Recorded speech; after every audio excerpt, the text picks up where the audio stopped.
প্ৰথমে আমি উদযাপন সমিতিৰ তৰফৰ পৰা সমূহ দুধনৈবাসী তথা গোৱালপাৰা জিলাবাসী ৰাইজক আমি ধন্যবাদ জ্ঞাপন কৰিছোঁ যে এইবেলি আমি 24 সংখ্যক দুধনৈ নেতাজী দিৱস পালন কৰিবলৈ ওলাইছোঁ। আৰু এই 24 বছৰ আহি পোৱাৰ ক্ষেত্ৰত দুধনৈ সমূহ ৰাইজৰ তথা গোৱালপাৰা জিলাৰ ৰাইজৰ এক সাংঘাতিকভাৱে প্ৰত্যক্ষ সহযোগ এটা আছিলে, যাৰ কাৰণে আজি অনুষ্ঠানটি এটা ডাঙৰ এটা ৰূপ ধাৰণ কৰিছে। আৰু নেতাজী সুভাষ চন্দ্ৰ বসুৰ যি কাহিনী, তেওঁৰ বীৰত্বৰ যি কাহিনী, দেশ প্ৰেমৰ যি কাহিনী, এই কাহিনীৰ বিষয়ে আজি নৱপ্ৰজন্মই কম বেছি পৰিমাণে হ'লেও এই অনুষ্ঠানৰ মাধ্যমত অৱগত হৈছে।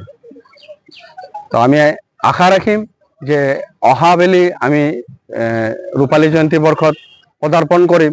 আৰু ৰূপালী জয়ন্তী বৰ্ষত আমি গোৱালপাৰা জিলাৰ বাহিৰেও অসমৰ বিভিন্ন স্থানৰ যিসকল ব্যক্তি নেতাজী সুভাষ চন্দ্ৰ বসুৰ বিষয়ে বা তেওঁৰ জন্মৰাজিৰ বিষয়ে বা তেওঁৰ বীৰত্বৰ বিষয়ে বা তেওঁৰ দেশপ্ৰেমৰ বিষয়ে ধুনীয়া ধুনীয়া কিতাপ লিখিছে বা তেওঁলোকৰ সেই আন্দোলনৰ লগত ক'ৰবাত নহয় ক'ৰবাত প্ৰত্যক্ষভাৱে নহ'লে পৰোক্ষভাৱে জড়িত আছিল, সেইসকল ব্যক্তিক অহা ৰূপালী জয়ন্তী বৰ্ষত আমি এই মঞ্চত তেওঁলোকক অহাৰ কাৰণে অনুৰোধ এটা ৰাখিম। আৰু তেওঁৰ বীৰত্বৰ কাহিনী আমাৰ যাতে নৱপ্ৰজন্মক তেওঁলোকে ধুনীয়াকৈ ক'ব পাৰে আৰু তেওঁৰ আৰ্হিৰে যাতে আমি দেশপ্ৰেমৰ যি অনুপ্ৰেৰণা আমি লাভ কৰিব পাৰোঁ, সেই চেষ্টা আমি অব্যাহত ৰাখিছোঁ।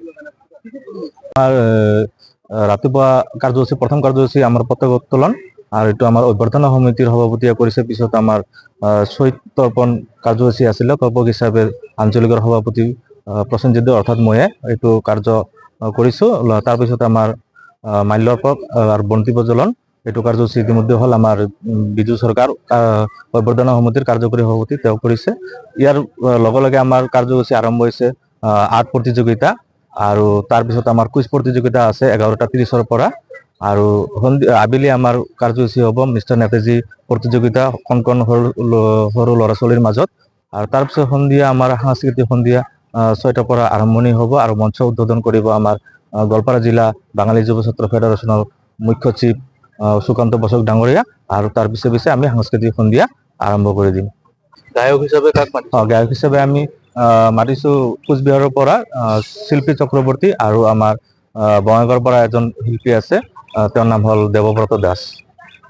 আৰু ইয়াৰ লগে লগে মই এটা কথা ক'ব বিচাৰিছোঁ যে আমাৰ দুধনৈবাসী অৰ্থাৎ আমাৰ যিসকল মানে গোৱালপাৰা যিসকল আমাৰ ব্যক্তিয়ে এই প্ৰগ্ৰামত সহায় সহযোগিতা অনুষ্ঠানে যিকোনো অনুষ্ঠানে আৰ্থিকভাৱে সহায় সহযোগিতা কৰিছে, তেওঁলোকে আমি ধন্যবাদ জনাইছোঁ। আৰু আগন্তুক দিনলৈকে যাতে আমাৰ এই প্ৰগ্ৰামত এনেকৈ ধৰণৰ সহায় সহযোগিতা কৰি থাকে, যিহেতু আমাৰ অহা বছৰ আমাৰ চিলভাৰ জুবলি অনুষ্ঠান হ'ব, সেইকাৰণে তেওঁলোকৰ পৰা আমি এনেধৰণৰ সহায় সহযোগিতা বিচাৰিছোঁ।